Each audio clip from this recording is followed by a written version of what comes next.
De ce eu?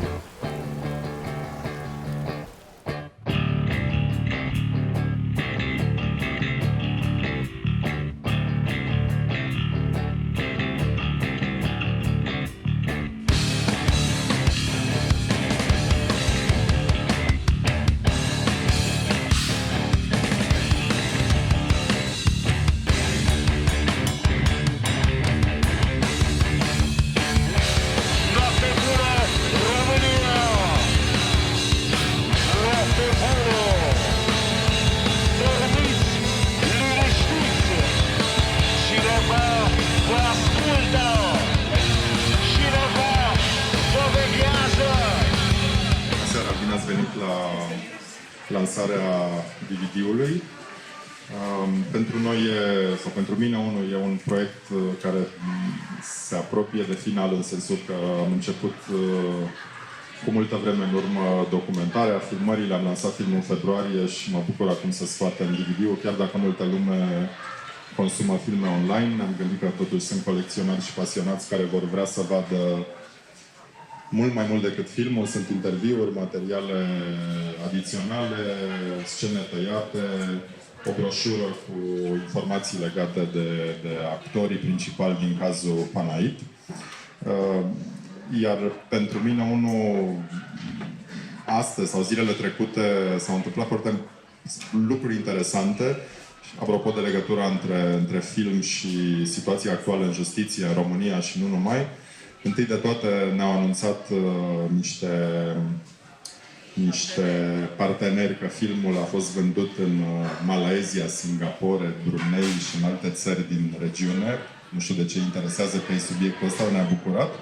În al doilea rând, coproducătorii din Bulgaria ne-au spus că filmul e cerut de televiziunea bulgară pentru a fi difuzat, pentru că în Bulgaria au fost proteste și un subiect foarte important la ei, lupta împotriva corupției. Și nu în ultimul rând, discutăm și cu televiziunea Moldova 1, care ar urma să difuzeze filmul pe canalul Moldova 1. Legat de justiție și de importanța sau ce a făcut filmul ăsta sau ce ar putea să mai facă în continuare, o să-l invit să spună câteva cuvinte pe prietenul nostru, judecătorul Cristian Danileț.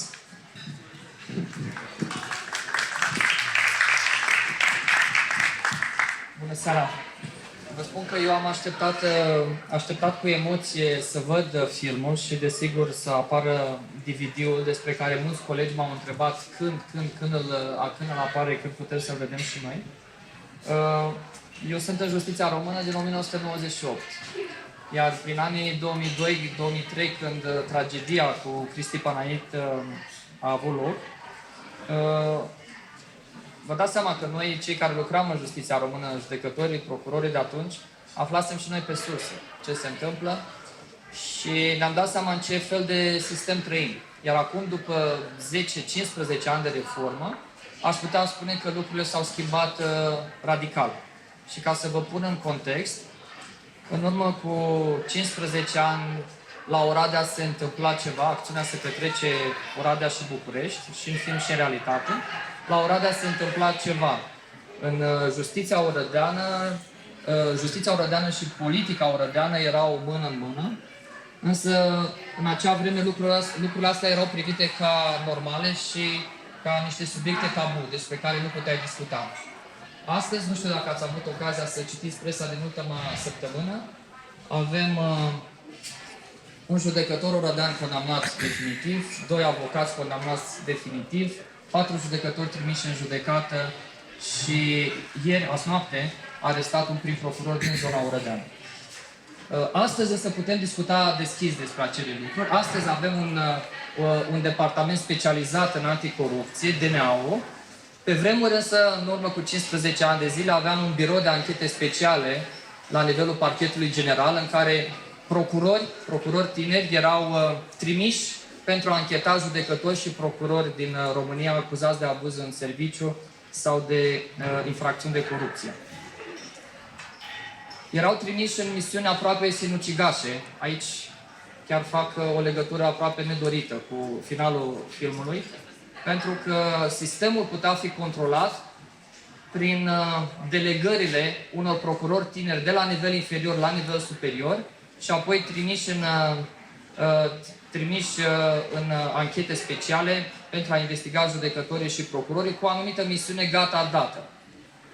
Uneori soluția era luată în birou la București, tu doar trebuia să faci formalitățile. Despre film, cred că filmul rolului regizorului Tudor Giurgiu și a echipei domniei sale este că surprinde perfect, dar perfect atmosfera aceea. Practic pentru mine a fost, dacă vreți, nu un film artistic, ci un film documentar, o rememorare tristă a acelor vremuri, repet, despre care astăzi pot discuta, atunci nu știu câți dintre noi aveau curajul. Sunt cuprins de emoție spunându-vă aceste lucruri.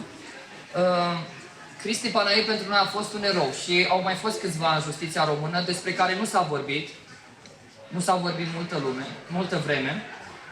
Un erou care, împotriva ceea ce i s-a dispus în biroul de la București, el a încercat de fapt să afle un adevăr. Și adevărul crunt este că ducea la o rețea interlopă cu judecători, procurori și servicii speciale mână în mână cu politica.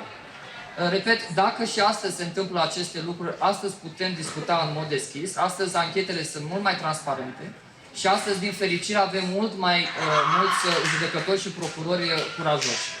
De aceea filmul, cred că, și aici aș dori să închei, filmul este de fapt un mesaj. Aceste lucruri nu mai au voie să se întâmple. Pentru că dacă într-o democrație justiția ajunge să fie controlată, dacă justiția fraternizează cu serviciile speciale sau cu politica sau cu orice formă de presiune, atunci nu mai există, pur și simplu nu mai există garanția respectării drepturilor omului. Iar singurul garant a respectării drepturilor omului într-o țară democratică este judecătorul. Iar judecătorii din penal lucrează cu dosarele trimise la ei de către procurori. Iar dacă procurorii nu sunt independenți, atunci asta chiar era mesaj de final bun.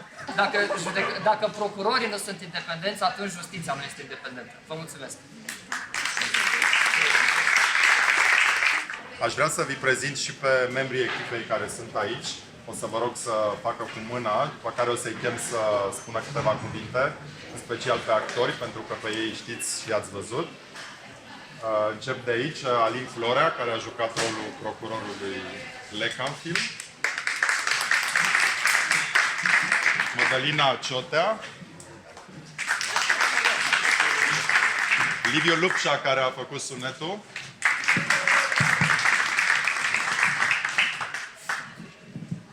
Mihai Constantin, care se ascunde.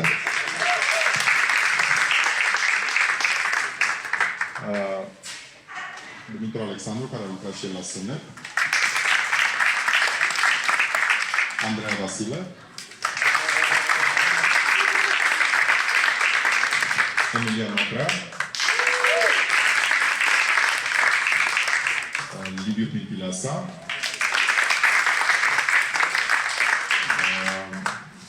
O persoană foarte dragă mie, despre care am vorbit poate mai puțin, dar a fost cea care a muncit enorm pentru a pune cap la cap povestea filmului, replicile și care îi mulțumesc enorm pentru că am ajuns aici. Loredana Novac, scenaristă. Tofi, Tofanjol, care a făcut making-of-ul. O să vedeți making-of-ul cum arată, o să-l lăudați sau nu. Marius Pandor, operatorul filmului. Și producătorul filmului, Ioana Giurgiu. Nu știu dacă am uitat pe cineva. O să-i rog acum, în special pe actori, să vină aici și o să-i rog să povestească un pic scurt ce a însemnat proiectul ăsta pentru ei. Acum că suntem la final și probabil o să începem alte proiecte, poate împreună, poate nu, dar eu nu sunt foarte legat de ei pentru că au fost alături de mine și am făcut multe turnee, chiar dacă lui Mihai nu i-a convenit tot timpul, că trebuia să vorbească. Da, să vorbească el primul. Mihai.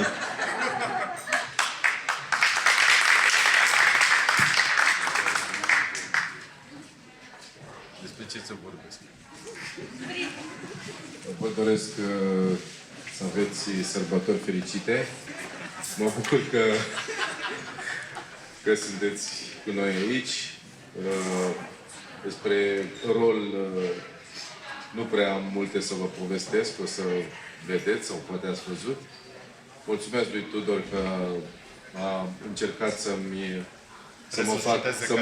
resusciteze cariera din film. Și mă bucur că încet începe să-i placă și teatru. Probabil că dacă ne împrietenim, o să-i dau ocazia să facă și un spectacol. Cu mine nu cred că e mai greu. Mulțumesc! La mulți ani! Eu mă bucur foarte mult că am făcut parte din această echipă. Mulțumesc, Tudor Giurgiu. Sper să ia cât mai multă lume DVD-ul și să vizionați filmul. Alin.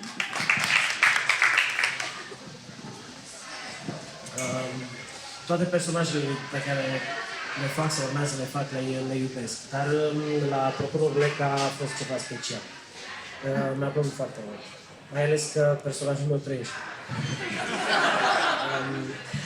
Vă urez și eu, ca și Mihai, sărbători fericite și un an super nou. Alin. Liviu, pardon. Poți să zici Emilian. Bine, tu ai spus că asta e finalul drumului, nu cred. Eu aștept lansarea lui pe stick sau pe hard portabil sau ce mai fi în viitor, nu știu. Sărbători fericite, mulțumim frumos că sunteți aici. Uite, cu ocazia asta am intrat și aici să-mi fie rușine. Da, nu cred că e o poveste care se termină aici, pentru că pe mulți dintre oamenii ăștia cu care am lucrat îi știam de foarte mult timp. Deci povestea noastră a început de mult și cred eu că o să mai și dureze mult în continuare. Andreea? Am vrut să-l iau pe Emilian și am zis că noi venim la pachet în seara asta, să nu stăm așa pe rând. Mulțumim frumos că sunteți lângă noi. Am avut multe turnee, am vorbit mult despre ce s-a întâmplat. Mulțumesc echipei și tuturor celor care au făcut parte din echipă și să vedeți making-of-ul, o să am și o surpriză, probabil. Seară bună! Și Emilian.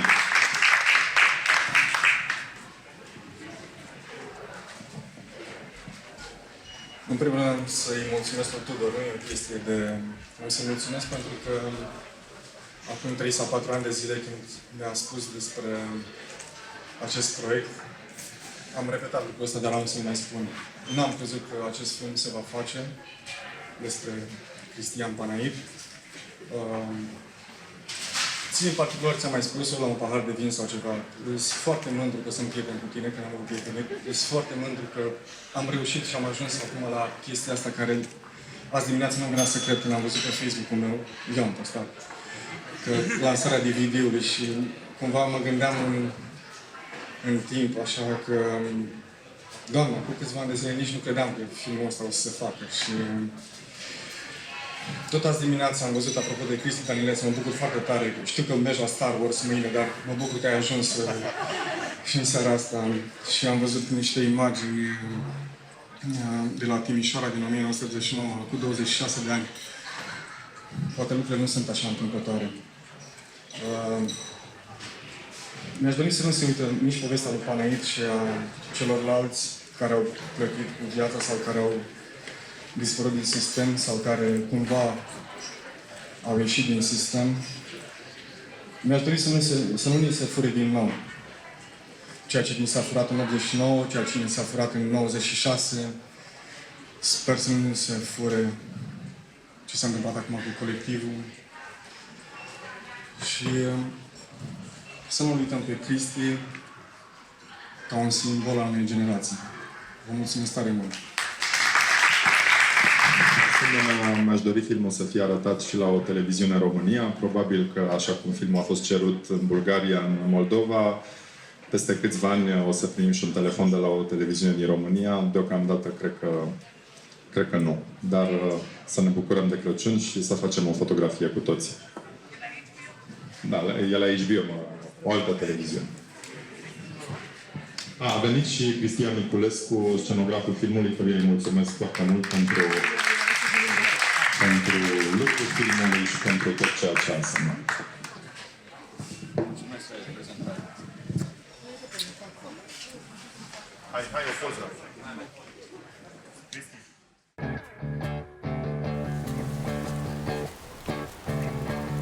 De ce eu?